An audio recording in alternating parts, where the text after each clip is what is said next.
Lucas 24, a partir do versículo 13.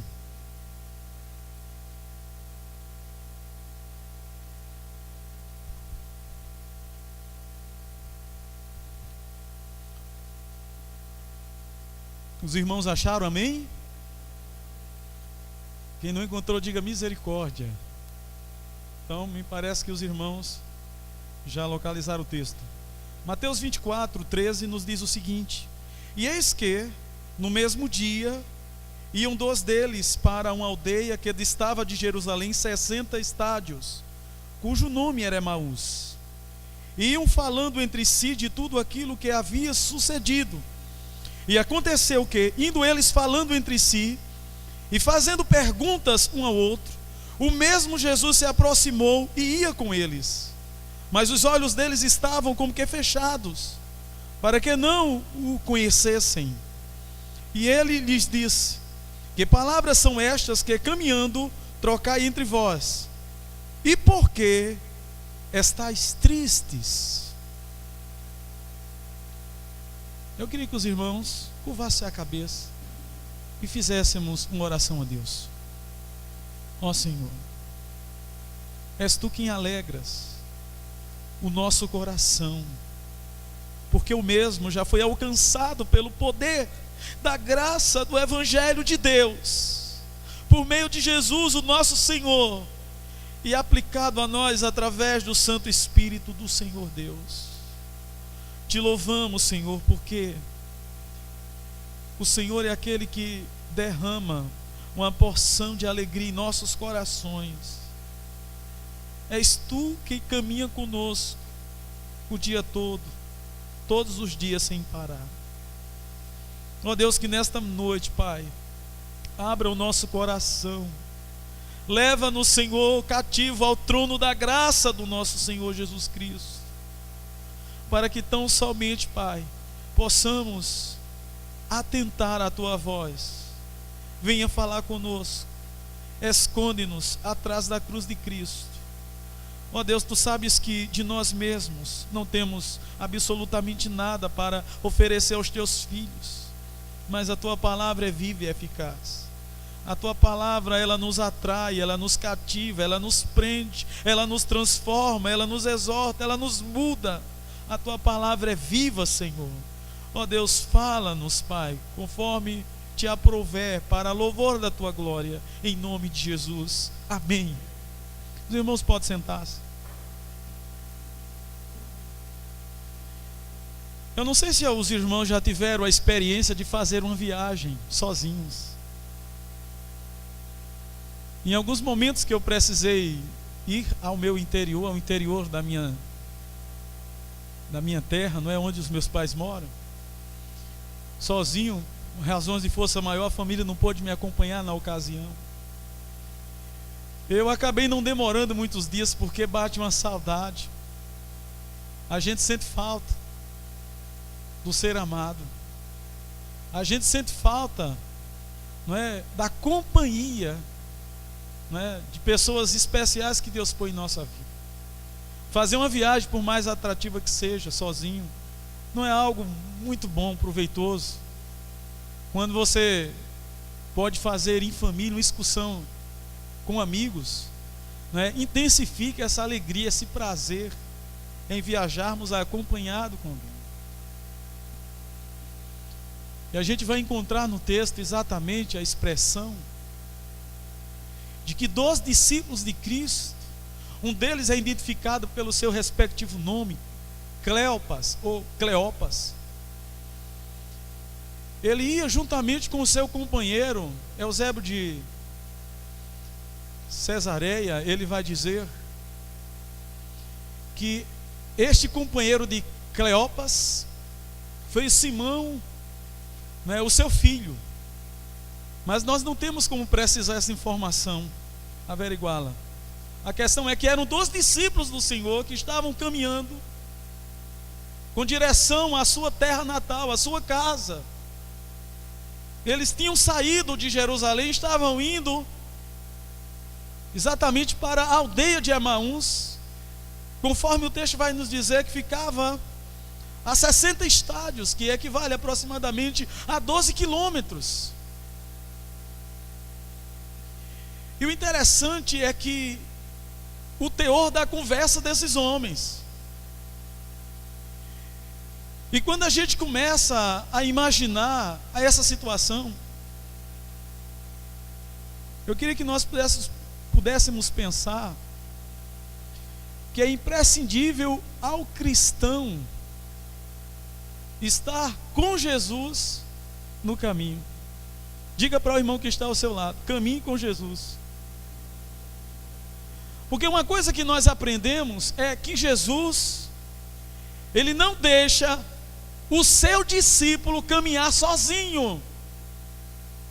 Diga para o irmão que está ao seu lado: você não está só na caminhada.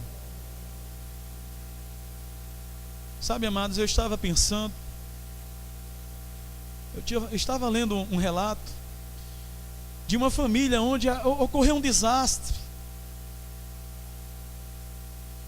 A matriarca da família havia falecido, ficou apenas o pai e a sua filha. Após aquele momento tristonho de velório, de despedidas, de choro, de desgaste, retornaram ao ambiente familiar, agora decepados, porque faltava-lhe a mãe. Ela já não estava presente entre eles. E foi um dia extremamente chuvoso, relampejava, trovejava fortemente. A criança, por ter ainda uma idade, muito pequena, era uma criança muito pequena, ela disse: pai, eu não consigo dormir sozinho. O senhor poderia ficar aqui ao meu lado? E o pai fica o tempo todo com a criança. Mesmo quando as luzes se apagam, quando ela começa a madornar, como se diz, ela de repente pergunta: pai, o senhor ainda está comigo? O senhor ainda está aí? E quando o pai disse: minha filha, não te preocupas não, papai estará a noite toda com você. Então aquela criança pôde adormecer calmamente. No momento que a criança adormece, aquele homem entra em uma crise muito profunda, começa a chorar, dizer: mas Deus, estou sentindo falta da minha companheira, é difícil viver sem ela, Senhor, o que será de mim doravante? E de repente ele parou e pensou: pai, eu vou fazer como a minha filha. Meu paizinho celeste, o senhor ainda está aqui? E conta-se história que naquele imediato momento ele escutou a voz do Senhor.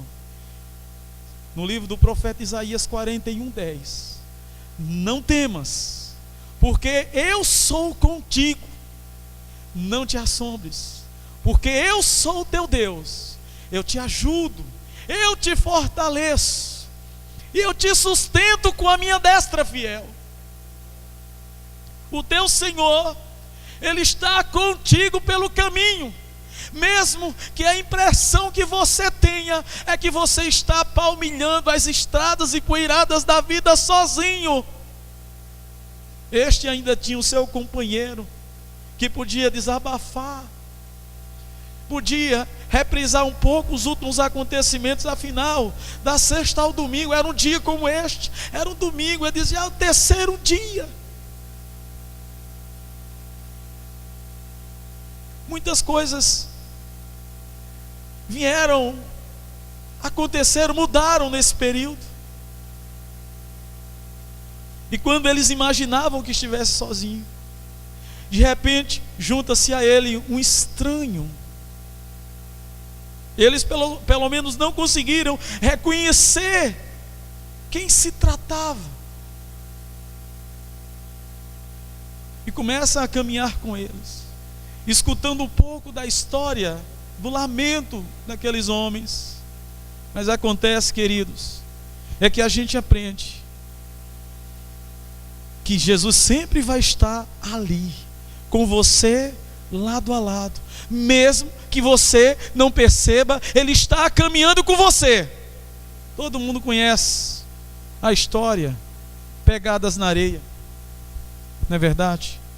É uma história, é um clássico. Estavam ali, eram na verdade duas pegadas na areia. Inclusive, de repente, a pessoa que estava andando percebeu que em um dado momento ele só conseguiu enxergar, né, uma única pegada. E ele começou a se lamentar, porque olhava para a areia e digo: Senhor, Tu me abandonastes? Em dado momento do percurso, onde está o Senhor, que eu não vejo mais, eu só consigo notar as minhas pegadas. Disse: meu filho, não são as tuas pegadas, são as minhas. Neste momento eu estou te carregando no colo. Você já chegou em um local onde você só via diante de si neblina, aquele nevoeiro? Você tinha sérias dificuldades de conseguir enxergar o mundo ao seu redor. Você não conseguia contemplar ou decodificar a beleza que tinha em sua volta. Que é característico quando a neblina se manifesta. Isso não implica dizer de que a beleza do local não esteja ali, de que não haja vida não é? Após essa neblina. Isso implica dizer, meus irmãos, que você pode até diante de si estar apenas enxergando aquele nevoeiro, aquela neblina, aquela nuvem densa, mas queremos dizer para você nessa noite de que o Senhor está ali, embora que a olho nu você não consiga enxergar, Ele está mais perto do que você imagina. Você não está caminhando sozinho. Deus não deixa você caminhar sozinho. Lá em Mateus capítulo 14, versículo 24 ao 27, você vai encontrar um exemplo, todo mundo já conhece esse exemplo, que é impressionante. O momento que Jesus despede a multidão e aos seus discípulos e diz para ele: olha, toma esse barquinho, atravesse para o outro lado da margem, eu vou me encontrar com vocês logo mais, em outras palavras. E ele sobe ao monte e começa a orar ao Pai. E os discípulos seguem a viagem, só que na metade do percurso, os irmãos sabem que as ondas se levantaram fortemente. E eles lutaram com todas as suas forças e habilidades, porque muitos deles eram pescadores, mas não conseguiram dar jeito à situação. Ou seja, a força do vento era maior do que a força que eles tinham para lutar e conseguir reverter aquela situação. E de repente o Senhor, que certamente estava orando por eles para que eles pudessem ter resistência espiritual e passar aquela provação, viu que era o momento exato de ir ao encontro dos seus discípulos para intervir na causa, porque o Senhor sabe o momento certo de se chegar a nós, de se aproximar de nós e intervir a nossa causa. Sempre há um momento certo para Deus agir na minha e na tua causa. E você observa que o Senhor vai surfando sobre as ondas. Ele vai deslizando na crista das ondas. E devido à grande agitação, o cansaço, os discípulos estavam atemorizados, perplexos. Isso inclusive ofuscou a sua visão, a percepção deles. E eles imaginavam que se tratava de um fantasma. Eles não conseguiram reconhecer o Senhor em meio à turbulência que estavam passando. Até que o Senhor, percebendo a agitação da alma desses homens, disse a eles: não temas, que sou eu. Ou seja, vocês não estão caminhando, não estão rumando sozinhos. Eu não tenho os abandonado, eu estou com vocês. É isso que ele vai dizer. Assim como ele estava presente com aqueles homens, aqueles dois discípulos que estavam a caminho de Emaús. Uma certa feita eu estava me lembrando da história de uma família cujos pais eram ateus. Tinha uma menininha de 5 anos e os pais eram ateus. Então era proibido falar a respeito de Deus neste ambiente. Acontece que em um dado momento aconteceu uma confusão no lar. E aquele sujeito, ele saca uma arma e atira na mãe daquela criancinha de 5 anos na frente dela. Em seguida, ele ceifa a sua própria vida. A criança é levada para um orfanato. E a diretora do orfanato era uma cristã muito vigorosa, uma serva piedosa do Senhor. E ela viu como um desafio missionário poder levar aquela criança a conhecer acerca de Jesus. Um dia ela pegou uma gravura onde Jesus estava cercado por crianças e apresentou a todas elas e disse: porventura vocês sabem quem é esta pessoa? Não demorou muito e aquela criança, cujos pais eram ateus, disse: eu conheço. Esta pessoa se chama Jesus. E ele disse: olha, e foi exatamente a mesma pessoa, aquela criancinha dizendo, que me colocou em seu colo no momento em que meus pais morreram. Ele estava comigo ali. Você já percebeu que em situações de crise, de dificuldade, se você parar para prestar atenção, Jesus vai estar ali com você. Porque ele disse: eu não vou te deixar sozinho. Ele está caminhando com você todos os dias. Será que você tem notado a presença de Jesus caminhando com você todos os dias? Você tem visto os sinais da presença dele? E além dele andar com você, ele vai muito mais além disso. Porque Jesus Cristo, ele chegando junto daqueles 2 discípulos, ele começou a prestar atenção no teor da conversa, do que se tratava. E como alguém que estivesse totalmente disperso, alheio aos últimos acontecimentos, ele indaga aqueles homens: do que é que vocês estão falando? E segundo alguns eruditos vão dizer que é como se houvesse um silêncio, porque aqueles vão ficar abismados, perplexos com aquela pergunta, e organizando as ideias como é que iria falar sobre os últimos acontecimentos, porque diz: olha, será tu o único forasteiro ou peregrino em toda Jerusalém que não sabes o que aconteceu a Jesus, o Nazareno? A forma em que prenderam, crucificaram. Será que tu és o único que não sabes? É como se ele dissesse: olha, certamente todos que estiveram na comemoração da Páscoa, todos que vieram, né, da dispersão, de lugares longínquos, não tinha como não estar informado desses últimos acontecimentos. Está na boca do povo, todo mundo sabe o que fala, o que fizeram a Jesus. Estavas tu sozinho, trancado em um ambiente? E é por isso que disse: Jesus o Nazareno. É como se estivesse falando para alguém totalmente ignorante com relação às coisas espirituais. Tanto é que tiveram que dizer: olha, não é outro Jesus, é o de Nazaré. Certamente você já deve ter ouvido falar da fama dele. Mataram. E hoje já é o 3º dia. É certo que algumas mulheres foram ao sepulcro e ele estava vazio.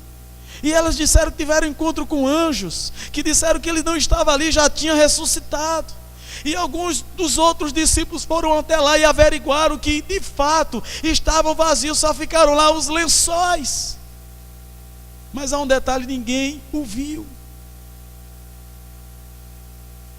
E daqui a pouco, em meio a isso, eles vão dizer: olha, mas tem um detalhe.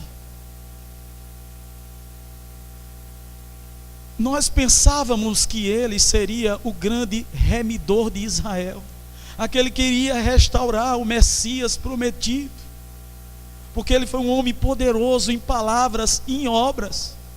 Ele fez muitos milagres.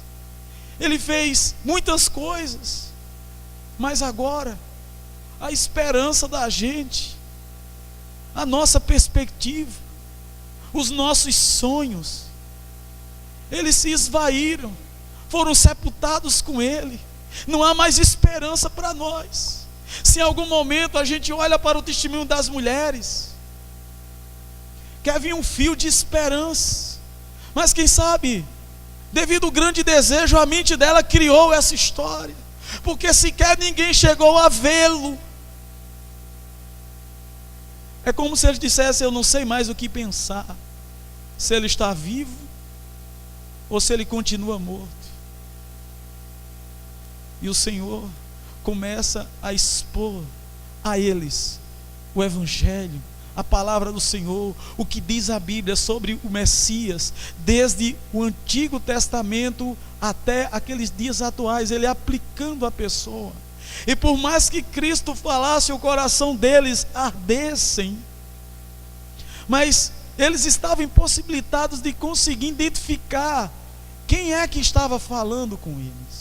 Até então eles não estavam sabendo que se tratava do próprio Senhor dos céus, que estava ali explicando-lhe a palavra, naquele discipulado intensivo, mostrando-lhe, tirando-lhe as dúvidas. E eles, aquela pessoa que outrora, quando se juntou, era um estranho, agora foi alguém muito agradável, apreciado, admirado, poderoso em palavras, sabe? A ponto de a noite já se declinava, e ele fez que ia embora, ia seguir o caminho. A Bíblia diz no original, a ideia de que ele fingiu que ia mais adiante.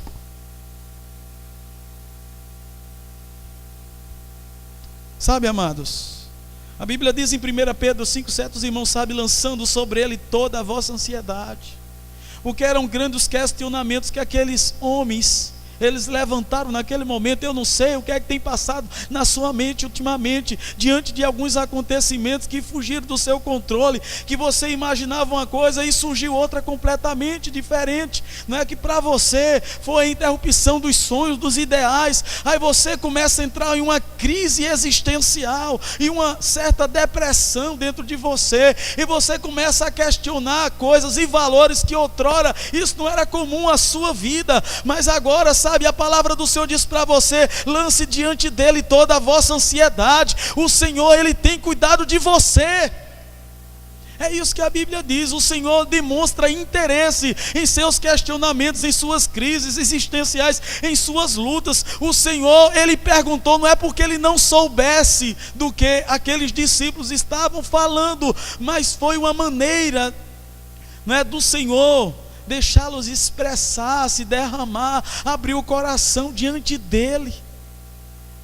Sabe, amados, a oração, ela tem esse benefício. O Senhor, ele permite que você se abra, rasgue o seu coração, se derrame diante dele sem ser censurado. Embora Deus, que é soberano, que é conhecedor previamente de todas as coisas, porque ele é o Senhor da glória, ele é onisciente, onipotente, onipresente, ele é tudo, ele é o Shaddai, o Deus Todo-Poderoso, embora ele seja tão grande. Mateus 6,31: não andeis, pois, inquietos, dizendo: que comeremos, ou que beberemos, ou com que nos vestiremos. Porque o Senhor cuida de você. Nos mínimos detalhes da sua vida, Deus cuida de você. Eu tenho experimentado todos os dias o cuidado de Deus na minha vida. Eu tenho certeza que tem sido a mesma experiência que você tem passado no dia a dia, para a glória do Senhor. Amém? Deus, ele tem trazido respostas às tuas indagações, e se ele ainda não trouxe, espere um pouquinho mais, porque primeiro ele está ao teu lado, o tempo todo, todo dia. E outro, ele está te ouvindo, ele está querendo que você rasgue o seu coração diante dele, se derrame, se quebrante diante do Senhor. Agora, outra coisa que você aprende do texto é que o Senhor espera que você o convide para entrar em sua casa. Ele quer entrar na sua casa, ele quer ser teu hóspede. Será que você tem permitido isso? Será que você tem convidado? Porque o lar, ele pode ser um ninho de amor ou uma toca de cobra. Alguém já disse. O lar, ou ele é um ninho de amor ou uma toca de cobra. Mas deixa Deus entrar no teu lar. Ele não vai te censurar. Ele vai entrar. Agora tem uma coisa, quando ele entrar, ele muda. Ele transforma. Ele revoluciona. Ele modifica. Porque a beleza de um lar, de uma casa, não estão nas suas paredes, na arquitetura, naquilo que você, junto com o arquiteto, possa criar, idealizar. Não estão nas mesas, nos cristais, nos seus móveis. Não estão nessas coisas. A beleza de uma casa está nas pessoas que moram dentro dela. Eu e você. Você e sua família. Quando você tem Deus habitando no lar, é um lar belo, maravilhoso. É um ninho de amor e não uma toca de cobra. Você lembra um exemplo de Zaqueu, em capítulo 19, em Lucas 19, do 1 ao 10, você vê a história de Zaqueu. E os irmãos sabem que Zaqueu tinha um desejo muito grande de conhecer a Jesus. Não é verdade?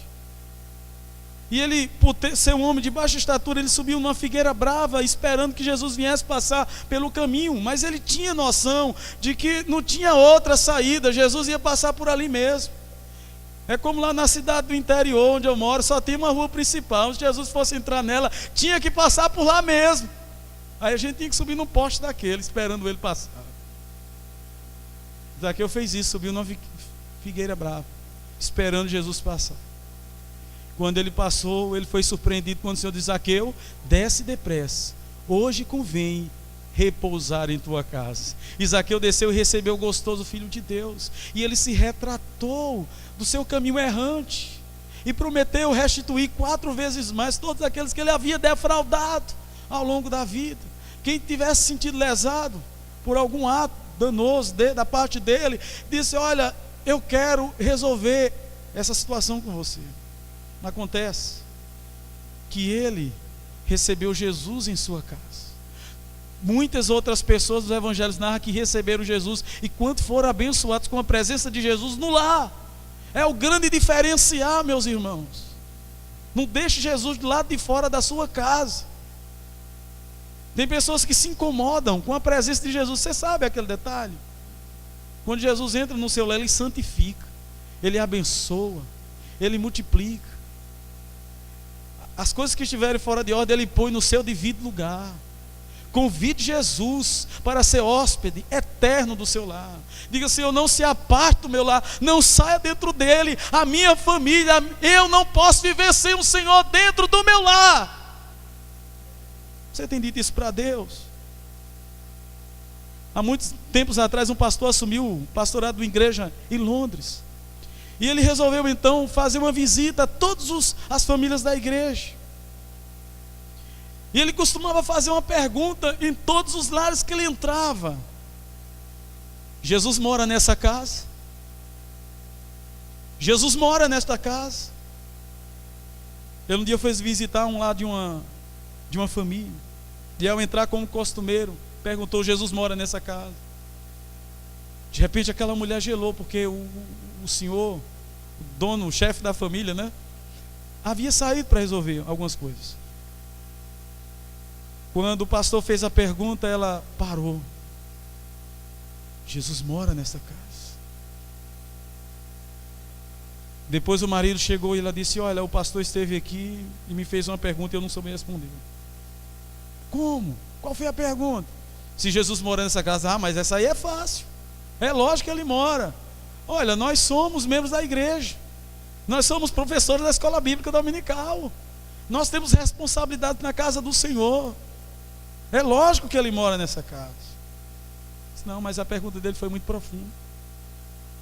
Se realmente a nossa vida em família está exaltando a Deus, se o nosso estilo de vida em família está glorificando ao nome do Senhor, porque se tiver, de fato ele mora. Se a mesma pergunta fosse feita para você nessa noite, que você responderia? Jesus mora na sua casa, no seu lar. Eu espero que você não seja daqueles que dizem: olha, lá em casa parece um inferno, eu não suporto mais, eu não aguento, eu não consigo parar lá, ficar lá 5 minutos.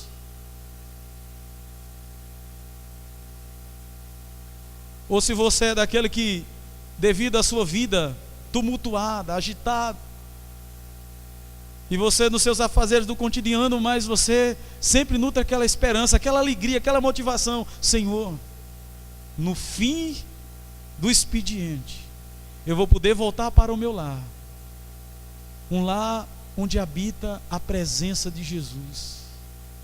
Eu sinto a presença e o amor de Deus dentro do meu lar. Eu sinto que sou acolhido, que sou amado. Eu sinto que Ele está lá. Ele está abençoando o pão. Quando Jesus está no lar, Ele abençoa a tua vida. Ele repreende enfermidade. Aquela situação que aos teus olhos parece tão complicada, Ele dá jeito. Convide Jesus a entrar no seu lar nessa noite com muita pressa. Porque você aprende com a história do caminho de Emaús,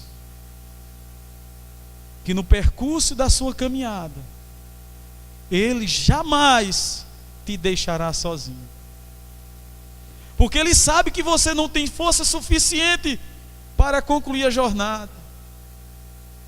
E Ele vai chegar junto de você e vai dizer: meu filho, quando os seus pés estiverem doendo, feridos, encalejados, você está sem forças, todas as juntas já estão doloridas, eu sei o teu grau de resistência, a tua capacidade.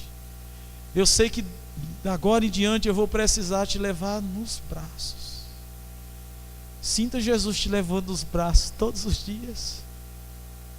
Você já teve essa sensação? É maravilhoso, é gostoso demais se olhar assim e dizer: Senhor, ai, se não fosse o Senhor, que maravilha. Eu sinto, eu vejo o Senhor me carregando neste momento. E outra coisa, o Senhor dizendo: diga onde está a sua dor, os seus queixumes, as suas dúvidas. Você não está entendendo alguma coisa? Ele vai te esclarecer.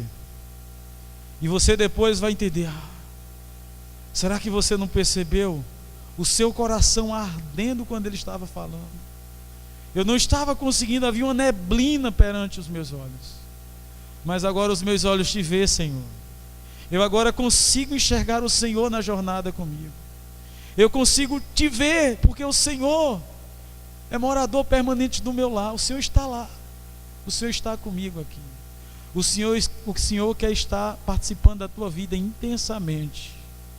Veja Deus seguindo você, quando você sai para o trabalho, para a faculdade, para os seus afazeres. Veja Deus regressando com você ao seu lar. Quando você vai dormir, sinta Ele ao seu lado.